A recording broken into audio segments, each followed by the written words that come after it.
Le Népal tutoie les cieux.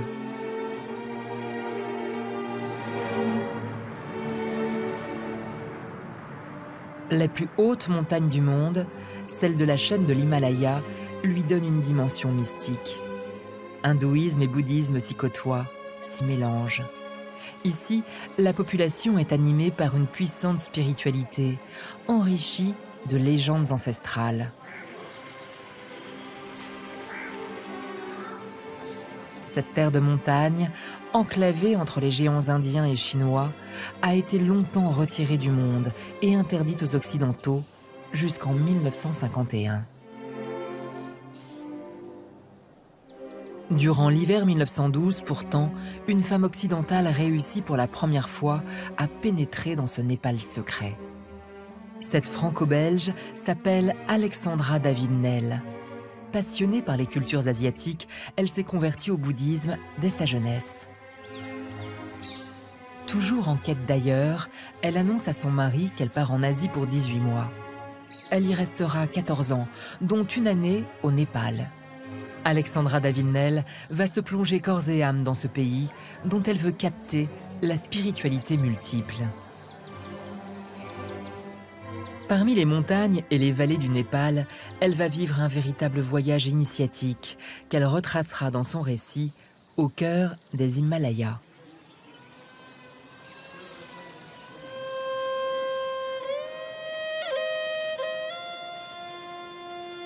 Le Népal, ce pays minuscule, constitue depuis toujours un lieu de passage entre les voisins indiens et chinois, à travers notamment le sentier de Chandragiri, non loin de la capitale, Katmandou. Alexandra David-Néel est intriguée par la façon dont les Népalais se sont adaptés à l'enclavement de leur pays et ils l'empruntent à son tour. Ce sentier est un très vieux chemin. Il existe depuis les temps anciens. Cette route commence à Katmandou, passe par le col de Chandragiri et va jusqu'en Inde. C'est une route périlleuse, mais elle est encore empruntée comme on peut le voir avec cet homme. Sur son chemin, Alexandra David-Néel rencontre des Népalais d'ethnie et de milieux variés. Les femmes de la haute société voyagent, comme elle, dans une litière portée par des hommes. Sur ce chemin, elle aimait observer depuis son palanquin les beautés de la nature, les montagnes et la vallée de Katmandou. Elle croisait des gens ordinaires qui marchaient souvent pieds nus, des pauvres essentiellement. Tous se dirigent vers le même but, le col de Chandragiri à 2550 mètres d'altitude, d'où l'on peut admirer le toit du monde, la chaîne de l'Annapurna. De fait, quand Alexandra David-Néel atteint le col de Chandragiri, les montagnes se dévoilent à elle, comme une révélation de leur puissance divine. Tous les sommets ont leur histoire fabuleuse, remontant à des âges où l'homme n'existait pas encore. Ils sont censés intervenir dans les affaires des êtres qui naissent et meurent à leurs pieds.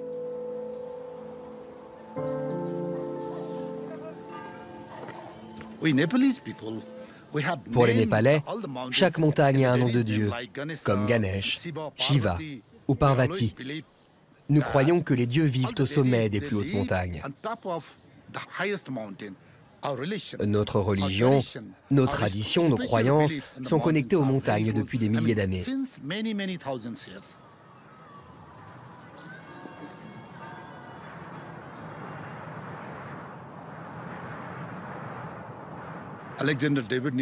Alexandra David-Néel est montée au sommet de cette montagne pour admirer les sommets de l'Himalaya.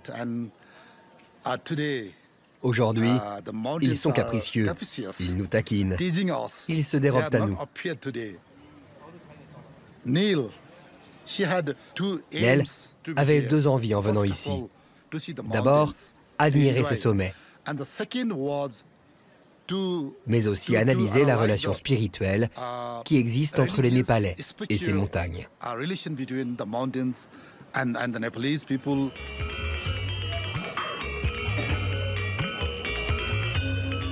Alexandra David-Néel redescend ensuite auprès des hommes pour observer la manière dont ils dialoguent avec ces divinités. Après le silence des montagnes, elle se retrouve dans la foisonnante Katmandou, capitale du Népal, depuis le XVIIIe siècle.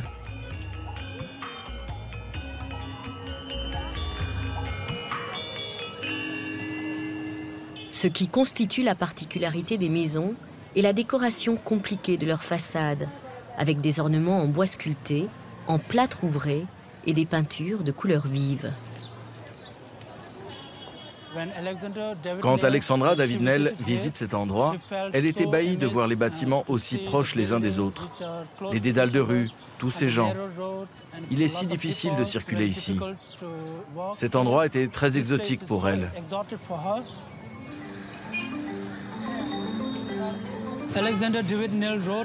C'est pour satisfaire sa curiosité qu'Alexandra David-Néel voyage. Elle s'intéresse à tous les paysages. Pas seulement les paysages de rivières et de forêts tropicales, mais également les paysages humains.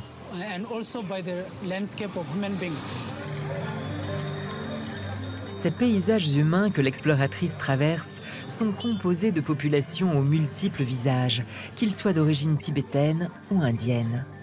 Une véritable mosaïque de croyances et de cultures qui continue de résonner aujourd'hui dans les rues de la capitale.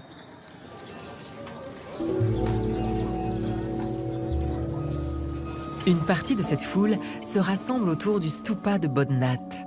Cet immense monument, le plus célèbre de Katmandou, est le sanctuaire de tous ceux qui pratiquent ici le bouddhisme.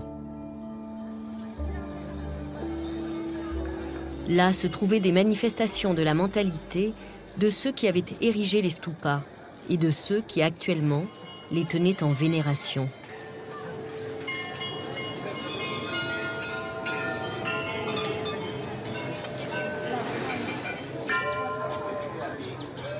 Pour Alexandra David-Néel, convertie au bouddhisme depuis l'âge de 21 ans, la spiritualité passe par l'apaisement et le silence. Au stupa de Bodhnath, la voilà au contraire entraînée dans le tourbillon des fidèles, venus réciter des mantras, ces brèves mélopées, en faisant tourner des moulins à prière.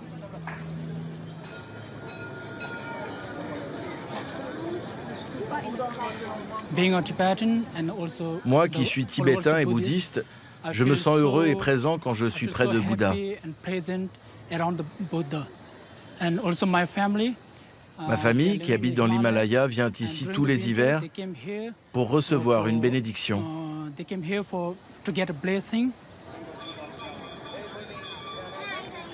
Ce lieu de pèlerinage était jusqu'au milieu du XXe siècle surtout fréquenté par des marchands tibétains qui avaient traversé l'Himalaya sur des sentiers périlleux et remerciaient Bouddha quand le voyage s'était bien passé.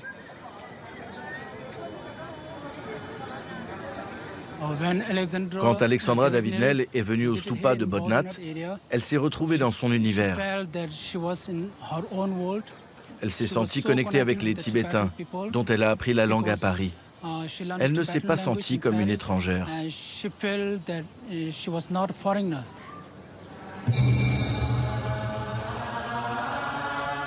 Mais plus encore que le bouddhisme, c'est l'hindouisme qui tisse un lien commun entre tous les peuples du Népal. À Bhaktapur, à 16 km au sud de Katmandou, cette religion polythéiste, l'une des plus anciennes de l'humanité, va se révéler dans toute sa richesse à Alexandra David-Néel. Fondée au XIIe siècle, Buddh Gaon, aujourd'hui Bhaktapur, se traduit littéralement par la cité des dévots. Des sanctuaires, plus exubérants les uns que les autres, y sont consacrés à quelques-unes des innombrables divinités hindoues. Et cette profusion d'ornements et de dévotion suscite l'admiration de l'exploratrice. Il y a quelque chose d'irréel dans les édifices parmi lesquels on se trouve. On a l'impression de se trouver sur la scène d'un théâtre, au milieu des décors. On s'attend à entendre un coup de sifflet et à voir surgir des machinistes qui, soudainement, enlèveront ces palais et ces temples fantastiques. Sur la place centrale se dresse le temple le plus impressionnant de la ville, dédié à Siddhi Lakshmi, la déesse de la fortune. Un escalier monumental orné de statues mène à l'intérieur du sanctuaire où se trouve la déesse.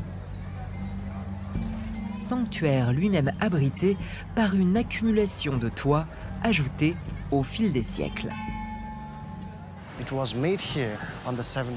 Ce temple date du XVIIe siècle, 200 ans avant la venue d'Alexandra David-Néel. Il a été complété grâce à l'effort des gens qui ont apporté leur aide, jour après jour, à son édification.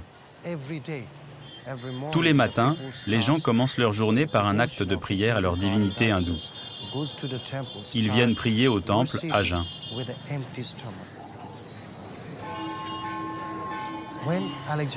Quand Alexandra David-Néel est venue ici en 1912, elle a été frappée par cette dévotion pour la religion hindoue qui lui apparaissait encore plus puissante au Népal qu'en Inde.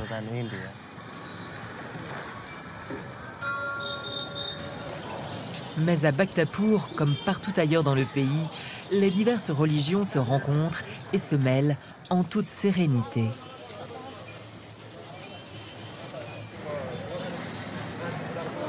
Dans tout le Népal, l'hindouisme a absorbé le bouddhisme. Il l'a fait en l'incorporant, et au cours de cette opération, il s'est lui-même laissé pénétrer par le bouddhisme.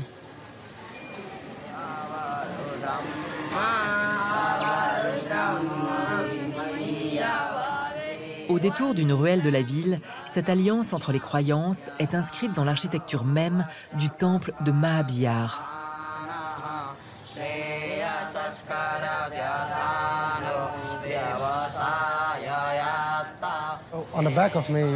Vous pouvez voir derrière moi un stupa bouddhiste.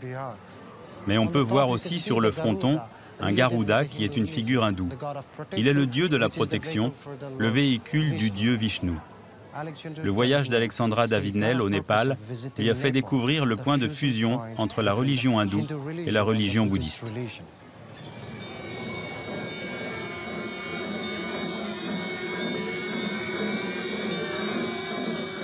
Au cours de son séjour au Népal, Alexandra David-Néel ne s'est pas contentée d'adopter la tenue traditionnelle. Elle a vécu un bouleversement intérieur. Au Népal, ce pays des spiritualités mêlées, le voyage peut se révéler plus encore qu'une découverte, une véritable initiation.